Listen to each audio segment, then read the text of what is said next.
ज्ञानेश्वर माऊली ज्ञानराज माऊली तुकाराम, ज्ञानराज माऊली तुकाराम.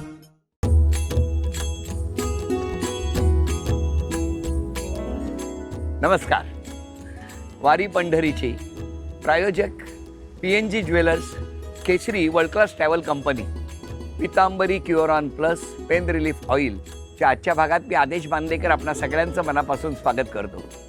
वारी पंढरीची आणि वारीतले आनंदाचे क्षण अनुभवत असताना इंदापूरजवळ स्वामीराज असं नाव दिसलं आणि 2 घोट चहा घ्यावा म्हणून पावलं वळली तर स्वामी महाराजांची मूर्ती त्यांच्यासमोर नतमस्तक होऊन आपल्या सगळ्यांच्या सुखासाठी प्रार्थना करून आजच्या भागाला आपण सुरुवात करत असताना दिवसभर वारी तर अनुभवत असतोच, पण जेव्हा वारी मुक्कामाला जाते तेव्हा काय घडतं, कसे असते व्यवस्था, कसं असतं नियोजन. म्हणजे वारी रात्री मुक्कामाला थांबली की छोट्या छोट्या दिंड्या या अवतीभवती त्यांनी त्यांचं एक नियोजन केलेलं असेल. एखाद्या मॅनेजमेंट कॉलेजला सुद्धा थक्क करतील अशी ही व्यवस्था या सगळ्यांनी मिळून केलेली असते. चला आपण त्या राहुट्या कशा असतात ते बघूया. ज्ञानेश्वर माऊली ज्ञानराज माऊली तुकाराम.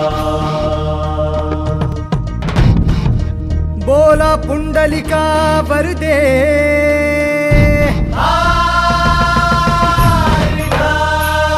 श्री ज्ञानदेवो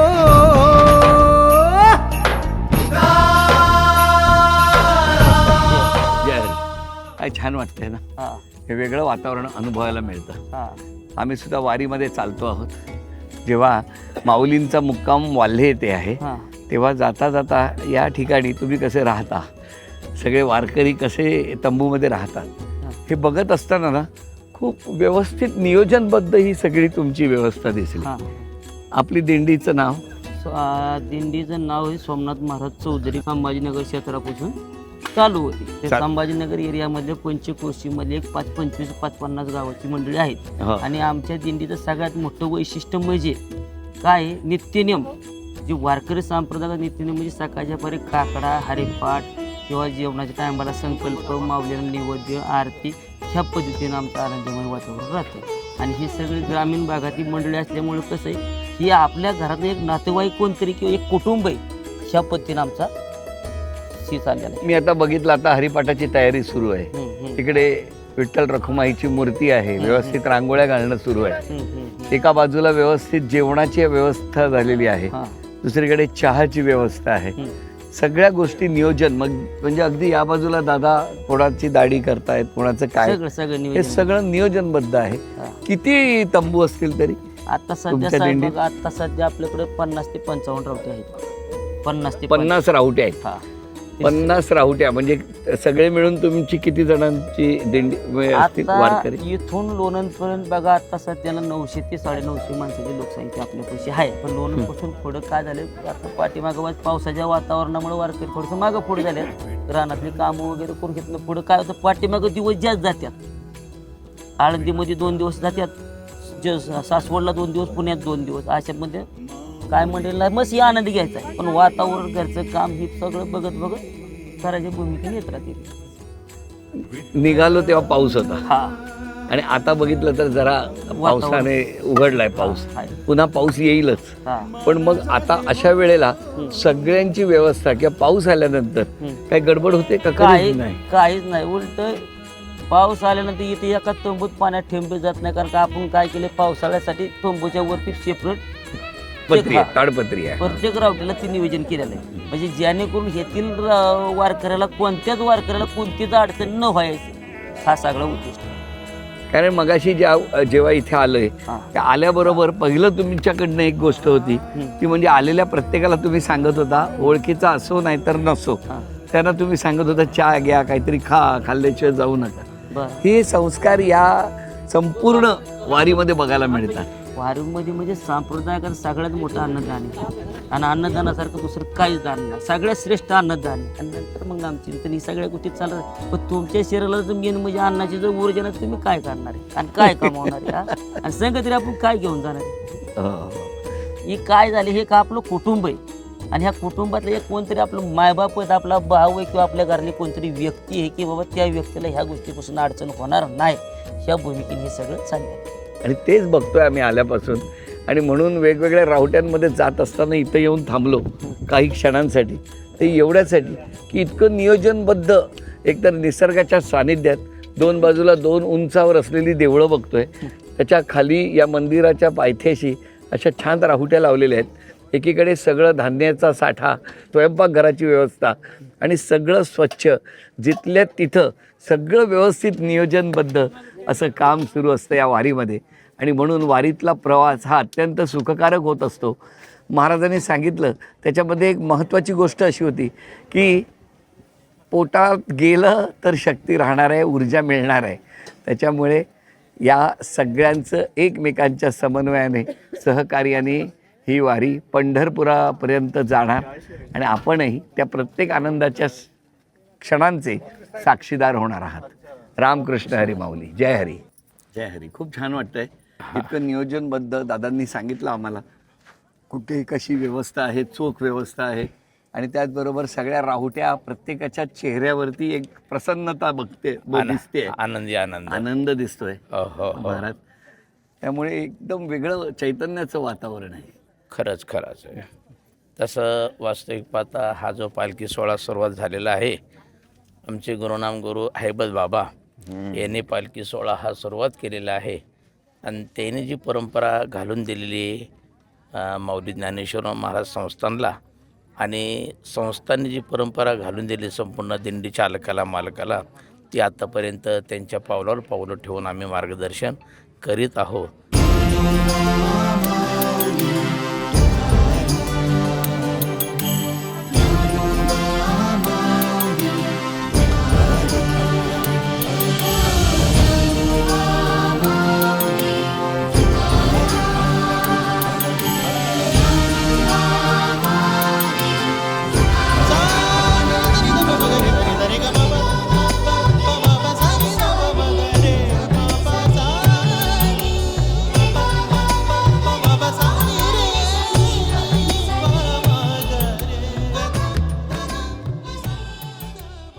माऊली, नाव काय तुमचं? सुनंदा अशोक पवार, उरुळी कुठून कांचन. आलेत तुम्ही? उरुळी कांचन. तुम्ही तिकडे ज्या पद्धतीनं धावत आला पटकन आणि इकडं बसला होते, इकडनं धावत आले, रस्त्याने गाड्या चालल्यात. माऊली, काळजी घ्या सगळ्यांनी. हो. आणि काळजी पण घेणं तुम्हाला आपली भेटण्याचा जबाबदारी. उत्साह होता आमचा. आमची ताई म्हणली ते दादा आल्यात, मी पाहायला आले, मग म्हणलं खरंच आहे दादा आल्यात, म्हणलं भेटून तर जावावा, दोन शब्द बोलून जावावा. तुमची मालिका आम्ही कायम टीव्हीवर पाहतो ना, त्यामुळे मग तुम्हाला प्रत्यक्ष बघण्याचा उत्साह झाला ना एकदम. हे मान्य आहे माऊली. याच उत्साहात रस्ता ओलांडताना सगळीकडे गाड्या चालल्या. काळजी घ्या माऊली, कारण कसं आहे, तुम्ही काळजी घेतली तर अख्खं घर आनंदी राहणार आहे. हो की नाही? बरं माऊली, एक प्रश्न विचारतो, प्रश्नाचं उत्तर द्यायचं. हे सगळे वारकरी आहेत, त्यांच्या गळ्यात काय असतं? माळ. कसली? तुळशीची. तुळशीची माळ. रामकृष्ण हरी माऊली. अगदी बरोबर उत्तर दिलं. आणि माऊली, तुम्हाला PNG कडून चांदीचं नाणं बक्षीस म्हणून मिळालं. घराघरातल्या रखुमाईची घ्या काळजी. दागिन्यांसाठी PNG ज्वेलर्स कडनं हे चांदीचं नाणं या माऊलीला मिळालेलं आहे. अभिनंदन. सगळं नियोजनबद्ध आपण बघितलं, सगळ्या गोष्टी जिथल्या तिथे. आणि मग संध्याकाळच्या वेळी दिवसभर ही पावलं जरी थकत असली तरी हरिपाठ मात्र या सगळ्यांना एक नवी ऊर्जा निर्माण करून देतो.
इतक्या नियोजनबद्ध पद्धतीने केलेली सगळी व्यवस्था, यांचं स्वयंपाकघर सुद्धा एका ट्रकच्या बाजूला व्यवस्थित तयार केलेलं असतं आणि सगळ्या माऊली सगळ्यांच्या भोजनाची व्यवस्था करत होत्या.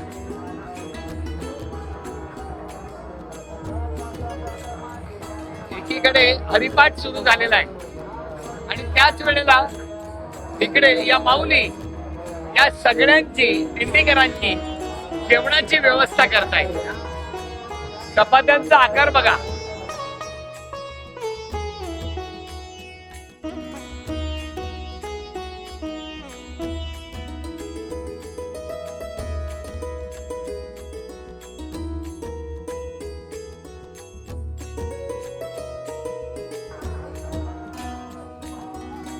जमेल मला? जमेल का? नक्की.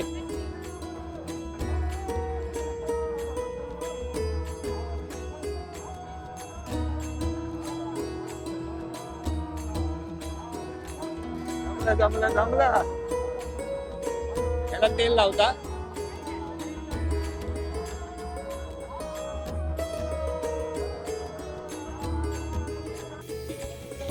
यातून किती पोळ्या होणार माऊली?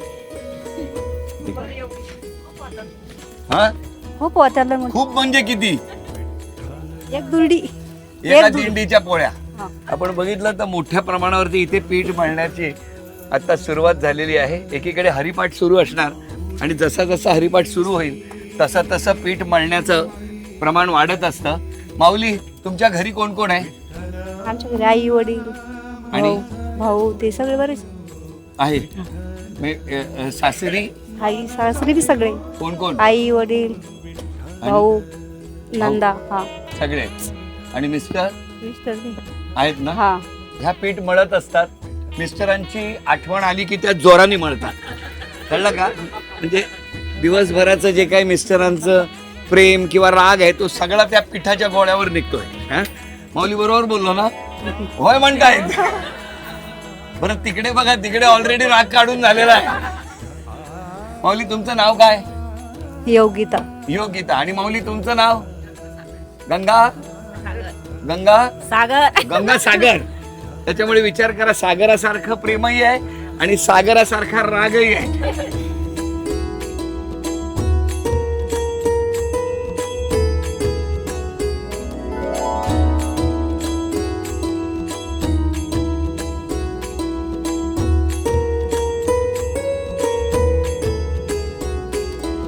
करमकोंडीला सांगतो. कुठून आलाय तुम्ही? कुरकोंडीहून कुरकुंडी. आणि चालताच आहात? हो की नाही? आणि आता पुढे पंढरपूरला जाणार आहात. एक छोटस बक्षीस आहे. Pitambari Curon plus pain relief oil, वेदनेचा कैवारी. गुडघे दुखले तर लावायला होईल सगळ्यांना. रामकृष्ण हरी माऊली. वारीतून घरी जातो कधी आणि सुचित्राला एकदा खीर बनवून देतो कधी, असा मला आता झालेला आहे. कारण माझ्या लक्षात आलेलं आहे की एकीकडे शेवया होत्या, त्या व्यवस्थित त्यांनी गरम करून घेतल्या होत्या. त्यानंतर भला मोठा टोप ठेवला होता, तोपामध्ये तूप टाकलं आणि मग ते तूप तापल्यानंतर त्यामध्ये त्यांनी शेवया टाकल्या. शेवया टाकल्यानंतर त्या शेवया थोड्या मला ढवळायला सांगितल्या. मग काही ड्रायफ्रूट्स होते, बदाम किंवा काजू असे कापून ठेवले होते, ते मी त्यात टाकले आणि पुन्हा त्यांनी मला सांगितलं की व्यवस्थित ते सगळं परतून घ्या. ते परतून घेतल्याबरोबर भल्या मोठ्या टोपात तापलेलं तूप त्यांनी त्यामध्ये टाकलं.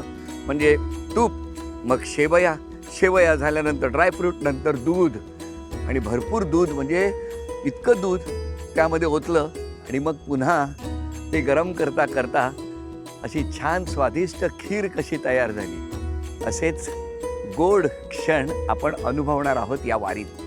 काही काही क्षण हे अविस्मरणीय असतात, जे खरंच कधी विसरता येत नाही. दिवसभराच्या धावपळीनंतर जेव्हा 247 नंबरच्या त्या दिंडीमध्ये आम्ही अगदी रंगून गेलो होतो आणि मग निघताना 2 घास तरी खाऊन जा रे पोरा, असं म्हणणारी ती माऊली. आणि तिने त्यातल्या त्यात आम्ही निघतोय म्हटल्यावर ही अशी शिदोरी बांधून दिली. वा वा वा वा वा वा, काय सुंदर आहे बघा. बरं, निघताना त्यांनी पत्रावळी पण दिल्या आहेत आमच्यासाठी. ही जी भावना आहे ना, ही इतकी आनंददायी आहे. आणि माऊली, मला असं वाटतं या जेवणाचं मोल हे फार वेगळं आहे, जे विसरता येणार नाही. हे घेतेच आहे हे थांबतो. ही कसरत फार वेगळी असते, पण मला असं वाटतं या प्रवासातला हा अत्यंत अविस्मरणीय असा क्षण आहे की 2 घास तरी खाऊन जा, ही जी भावना, आणि त्यामध्ये आम्हाला सगळ्यांना गरम गरम दिलेल्या चपात्या, हे प्रेम कसं विसरणार. असेच आनंदाचे क्षण तुम्हाला अनुभवायचे आहेत, त्यासाठी आदेश विश्व सबस्क्राईब करायला विसरू नका.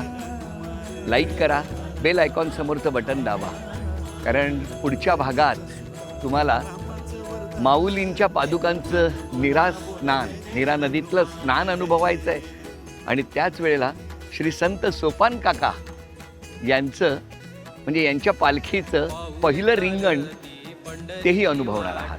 तर पाहायला विसरू नका पुढचा भाग, वारी पंढरीची.